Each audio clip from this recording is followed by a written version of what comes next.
नमस्कार। आज की इस वीडियो में हम बात करने वाले हैं रीति काल के बारे में और रीति काल में रीति सिद्ध कवियों की आज हम बात करेंगे।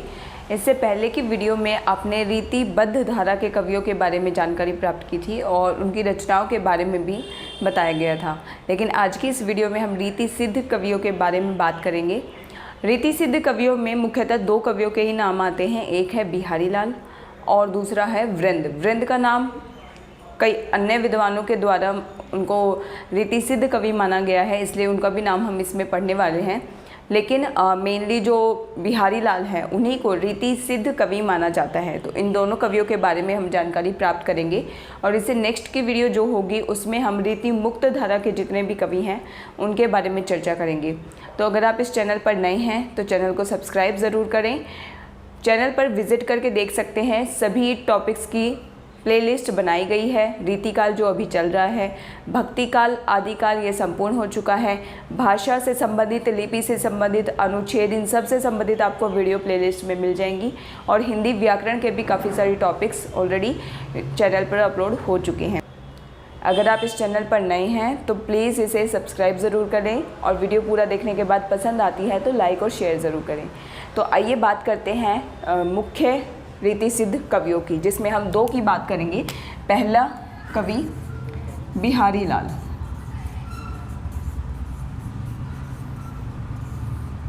सबसे पहले बात करते हैं इनका जन्म कब हुआ। तो इनका जो समय रहा 1595 से 1663 ईस्वी। इनका जन्म स्थान था गोविंदपुर, ये है जन्म स्थान। अच्छा, पिता के नाम की बात करें तो पिता का नाम था केशवदास।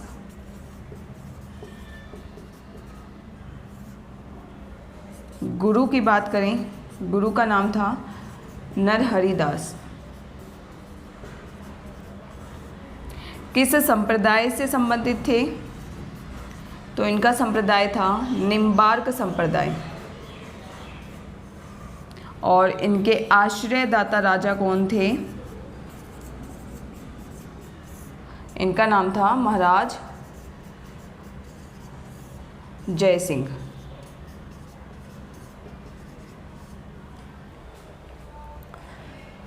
ये तो हो गया बिहारी लाल के जन्म से रिलेटेड इम्पोर्टेंट बातें जो आपको याद रखनी है।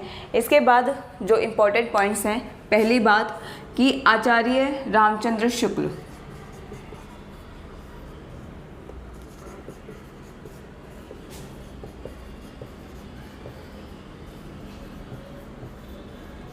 आचार्य रामचंद्र शुक्ल इन्हें रसवादी कवि मानते हैं। रसवादी आचार्य या रसवादी कवि मानते हैं। और डॉक्टर नगेंद्र इन्हें ध्वनिवादी मानते हैं, ध्वनिवादी कवि या आचार्य। और एक और श्री राधाचरण गोस्वामी, इन्होंने इनको एक उपमा दी है, वो उपमा है पीयूषवर्धी मेघ। ये उपमा है, ठीक है, उपाधि जिसको कहते हैं, ये उपमा इन्होंने दी है श्री राधाचरण गोस्वामी ने। और जैसा कि आप जानते हैं बिहारी लाल की एक ही रचना है, ठीक है, एक ही रचना है इनकी, जिसका नाम है बिहारी सतसई। पूछा जाता है बिहारी सतसई, मोस्ट इम्पोर्टेंट रचना है। इसमें 719 दोहे हैं, दोहे भी पूछे जाते हैं, ठीक है। लेकिन जगन्नाथ दास रत्नाकर, ये इनकी सतसई में 713 दोहे मानते हैं, ठीक है। ये आपको ध्यान रखना है कि जगन्नाथ दास रत्नाकर 713 मानते हैं, लेकिन एग्जाम के पॉइंट ऑफ व्यू से आप याद रखें तो 719 दोहे हैं बिहारी सतसई में, ठीक है। बिहारी सतसई इम्पॉर्टेंट क्यों है? क्योंकि बिहारी सतसई की टीका बहुत सारे कवियों ने लिखी है, ठीक है। बिहारी सतसई तो बिहारी लाल ने लिखी है, लेकिन उसके पश्चात बिहारी सतसई की टीका लिखी गई, यानी सेम को अलग अलग नाम से अलग अलग कवियों द्वारा लिखा गया। इस वजह से बिहारी सतसई ज़्यादा इम्पोर्टेंट हुई। जो इनकी पहली टीका है वो इन्हीं के पुत्र कृष्णलाल कवि ने लिखी है, कृष्णलाल की टीका के नाम से लिखी है, ठीक है, जो कि सवैया छंद में लिखी गई पहली बार और ब्रज भाषा में। बिहारी सतसई पे 50 से ज़्यादा कवियों ने टीका लिखी है, लेकिन यहाँ पर हम सारी तो याद नहीं करेंगे, पर जो इम्पोर्टेंट है, जो एग्ज़ाम में पूछी जाती है, उनके बारे में मैं आपको ज़रूर बताऊँगी। तो पहली टीका आप ज़रूर याद रखिए। मैं यहाँ पर लिख देती हूँ सभी के नाम।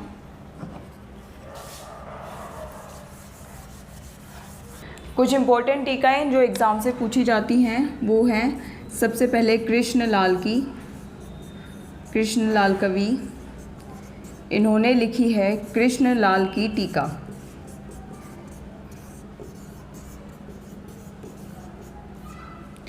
दूसरे नंबर पे सुरती मिश्र का याद रखिए। सुरती मिश्र ने लिखा है अमर चंद्रिका।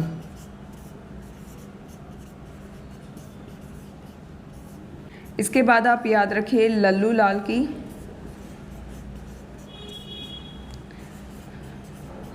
लाल चंद्रिका।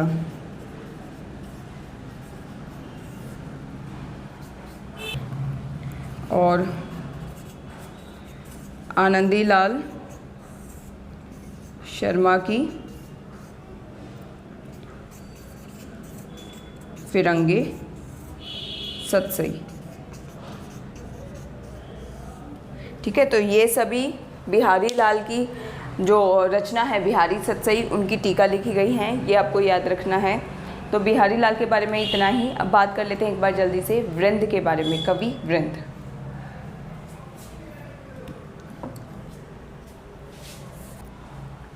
आइए अब बात करते हैं कवि वृंद की। कवि वृंद का पूरा नाम वृंदावन था, ठीक है, ये इनका पूरा नाम। और इनका जो जन्म स्थान था वो था मेड़वे।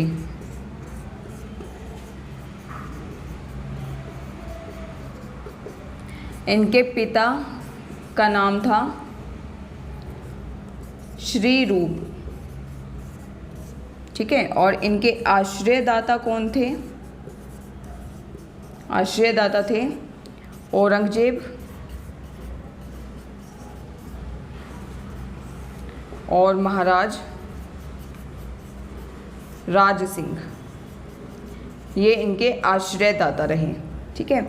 अब बात कर लेते हैं वृंद की रचनाओं के बारे में। वृंद की सिर्फ आप रचनाओं के नाम याद रखें, उनके बारे में ज़्यादा डिटेल में ना जाने की ज़रूरत नहीं है, क्योंकि इतना नहीं पूछा जाता है वृंद के बारे में। तो नाम पूछे जाते हैं, वो मैं आपको यहाँ पर सारे नाम बताती हूँ। तो इनकी पहली रचना है बारहमासा। बारहमासा कई कवियों ने लिखी हुई है, तो आप एक जगह नोट भी कर सकते हैं कि बारहमासा किस किस कवि ने लिखी हुई है, ठीक है। दूसरी है भाव पंचासिका।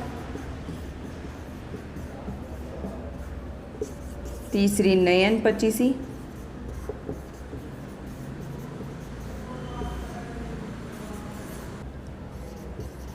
पवन पचीसी।